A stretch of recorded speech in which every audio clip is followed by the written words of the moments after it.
먼저 말하겠습니다. 가난한 사람이 작은 돈에 예민한 건 단순히 쪼잔해서가 아닙니다. 그 사람에게 작은 돈은 작은 돈이 아니기 때문입니다. 누군가에게 5,000원은 커피 한 잔입니다. 하지만 누군가에게 5,000원은 하루 식비입니다.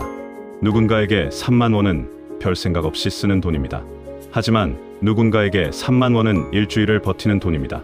그래서 가난한 사람은 작은 돈에 더 예민합니다. 문제는 여기서 끝나지 않습니다. 작은 돈에 예민한 것 자체는 생존 감각입니다.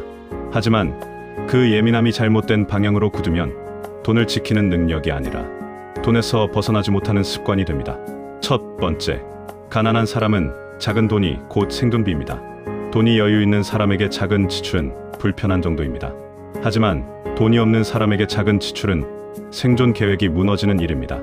예를 들어 통장에 20만 원이 남아 있습니다. 월급일까지 열흘 남았습니다. 이때 갑자기 병원비 2만 원이 나갑니다. 누군가는 2만 원 가지고 뭘 그렇게 예민하게 구냐고 말합니다. 하지만 그 사람 입장에서는 다릅니다.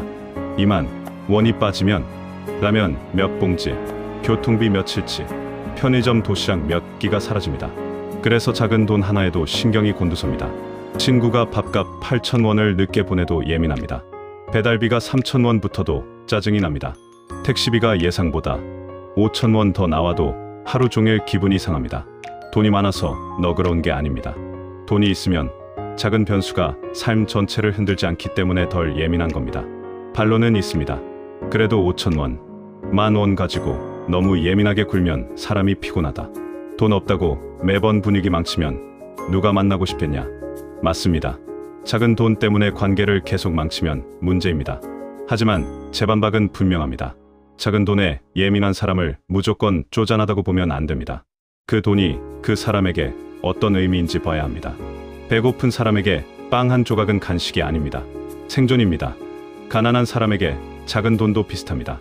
누군가에겐 푼돈이지만 누군가에겐 하루를 버티는 산소통입니다. 두 번째, 가난한 사람은 큰 돈보다 작은 돈에서 통제감을 느낍니다. 이게 중요합니다. 가난한 사람은 큰 돈을 바꾸기 어렵습니다.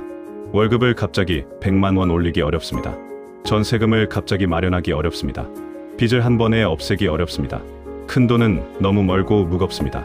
그러니 그나마 통제할 수 있는 작은 돈에 집착합니다. 편의점에서 500원 싼 걸 찾습니다. 마트에서 시비를 따집니다. 주유소 리터당 몇십 원 차이를 봅니다. 배달비 아끼려고 한참을 고민합니다. 겉으로 보면 피곤해 보입니다.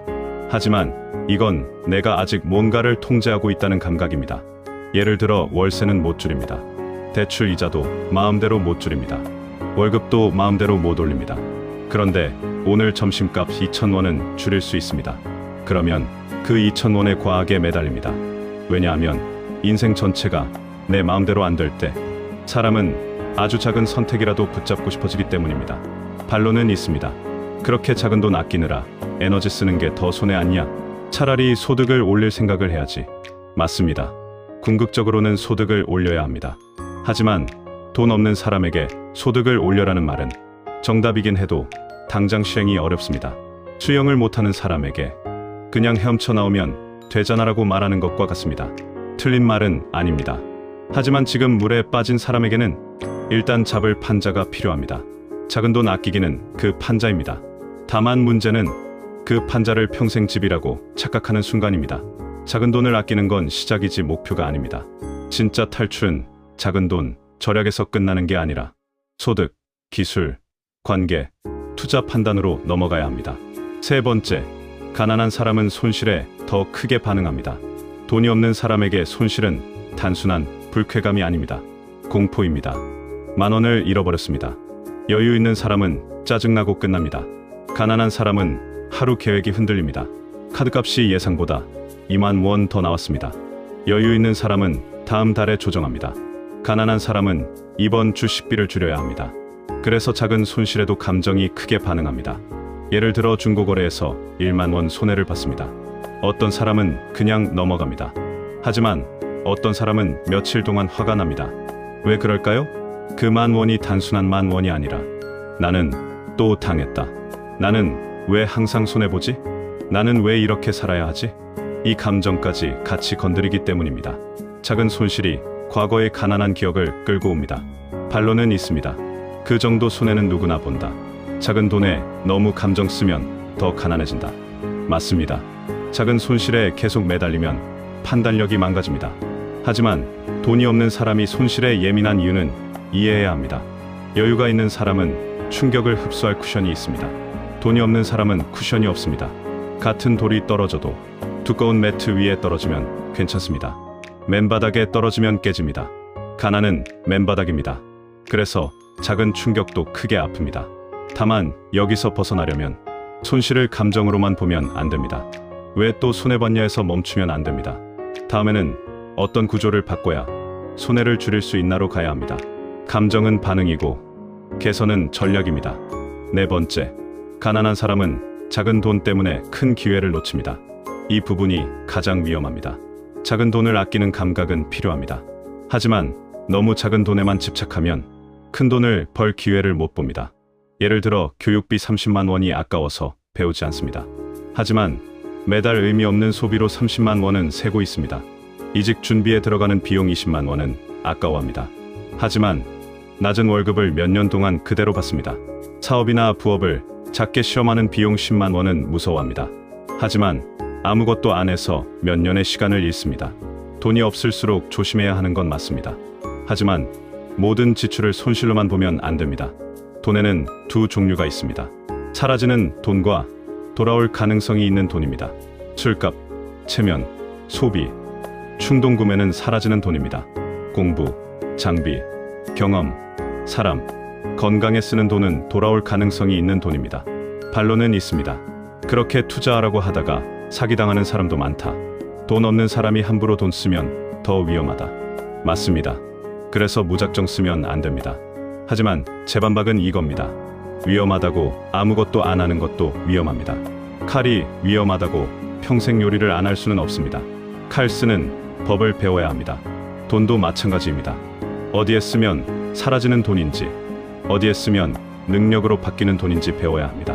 가난한 사람은 작은 지출을 줄이는 것도 중요하지만 좋은 지출을 알아보는 눈을 키우는 게 더 중요합니다. 다섯 번째, 가난한 사람은 돈을 감정으로 계산합니다. 부자는 돈을 숫자로 보려고 합니다. 가난한 사람은 돈을 감정으로 느끼는 경우가 많습니다. 누가 밥값을 안 내면 내가 무시당했다고 느낍니다. 누가 5천 원을 늦게 보내면 나를 가볍게 본다고 느낍니다. 친구가 더치페이를 정확히 하면 나한테 정이 없나? 라고 느낍니다. 작은 돈이 감정 문제로 커집니다. 왜냐하면 가난한 환경에서는 돈이 단순한 교환 수단이 아니기 때문입니다. 돈은 존중이고 불안이고 서열이고 자존심입니다. 예를 들어 가족끼리도 작은 돈 때문에 싸웁니다. 내가 지난번에 냈잖아. 너는 항상 돈 얘기만 하냐? 그 몇만 원이 그렇게 아깝냐? 겉으로는 돈 싸움입니다. 하지만 안에는 이런 감정이 있습니다. 나는 늘 손해보는 사람이다. 나는 존중받지 못한다. 나는 이용당하고 있다. 그래서 돈이 아니라 감정이 폭발합니다. 반론은 있습니다. 돈 문제는 정확히 해야 한다. 작은 돈도 흐리면 관계가 망가진다. 맞습니다. 돈은 정확해야 합니다. 하지만 정확함과 감정 폭발은 다릅니다. 좋은 방식은 간단합니다. 지난번엔 내가 냈으니까 이번엔 내가 내자. 이건 반반으로 하자. 나는 이번 달 여유가 없어서 여기까지만 가능하다. 이렇게 말하면 됩니다. 문제는 말을 못하고 쌓아두다가 작은 돈 하나에 모든 감정을 터뜨리는 겁니다. 돈은 온도계와 같습니다. 온도계가 높게 나왔다고 온도계를 부수면 안 됩니다. 방이 왜 뜨거운지 봐야 합니다. 작은 돈에 화가 난다면 정말 그 돈 때문인지, 그 돈이 건드린 감정 때문인지 봐야 합니다. 마지막입니다. 가난한 사람이 작은 돈에 예민한 건 이해할 수 있는 일입니다. 그 작은 돈이 생존비이고 통제감이고 손실의 공포이고 자존심이고 관계의 기준이기 때문입니다. 하지만 그 예민함이 계속 같은 방식으로만 반복되면 가난에서 벗어나기 어렵습니다. 작은 돈을 무시하면 안 됩니다. 그건 분명히 새는 구멍입니다. 하지만 작은 돈만 붙잡고 있어도 안 됩니다. 그건 양동이로 바닷물을 퍼내는 것과 같습니다. 새는 돈은 막아야 합니다. 동시에 물이 들어오는 길도 만들어야 합니다. 절약은 방어입니다. 소득은 공격입니다. 공부는 방향입니다. 투자는 시간입니다. 가난에서 벗어나려면 작은 돈에 예민한 감각을 버리는 게 아니라 그 감각을 업그레이드해야 합니다. 어떻게 하면 5,000원을 아낄까 해서 어떻게 하면 이 5,000원이 나를 더 나은 선택으로 데려갈까로 바뀌어야 합니다. 이 돈 쓰면 아깝다 해서 이 돈은 사라지는 돈인가, 돌아올 가능성이 있는 돈인가로 바뀌어야 합니다. 돈 없는 사람이 작은 돈에 예민한 건 약해서가 아닙니다. 그만큼 삶에 여유가 없었다는 증거입니다. 하지만 계속 작은 돈에만 갇혀 있으면 인생도 작은 선택 안에 갇힙니다. 작은 돈을 아끼는 사람에서 끝나면 안 됩니다. 작은 돈을 다룰 줄 아는 사람, 그리고 결국 큰 돈의 흐름까지 볼 줄 아는 사람으로 바뀌어야 합니다. 그때부터 돈은 공포가 아니라 도구가 됩니다.